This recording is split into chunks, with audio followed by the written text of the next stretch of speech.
करता येतो ना, एका गोल फक्त. दुसऱ्या पेपरचा एकाचा त्रिकोणी एकाचा चौकोनी. बघा भौमितिक आकार सगळ्यांना माहिती का? कोणते कोणते भौमितिक आकार? भौमितिक आकार म्हणजे माहिती आहे, वेगवेगळे आकार जे आपण गणितामध्ये भूमितीमध्ये वापरतो. कोणते कोणते असतात? त्रिकोण. त्रिकोणला काय म्हणतात इंग्लिश मध्ये? रेक्टँगल. काय म्हणतात? ट्रायंगल. वर्तुळा? चौकोन? स्क्वेअर. आणि आयत? आयत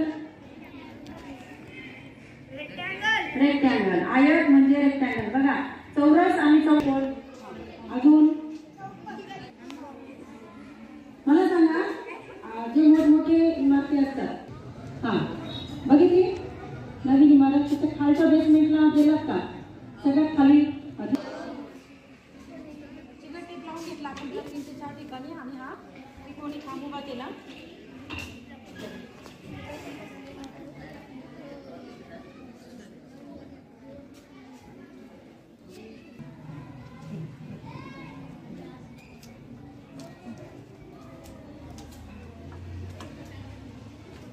आता एकच वेगळी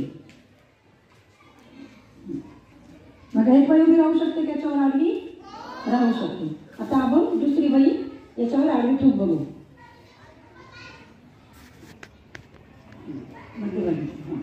थोडं आडवे तिवे ठेवलं तरी चालतात. सगळ्यांनी प्रयोग घरी करून बघा. बघा 3 बाया बसलेल्या आहेत.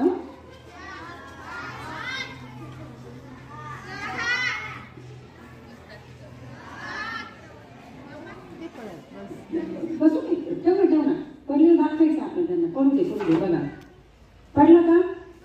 मग काढलं तो खांब पडून गेला. किती बाया बसल्या? 6 ते 7 बाया. वेगवेगळ्या. आता बघा, हा जर कागद पातळ जर असेल ना, तर कमी बाया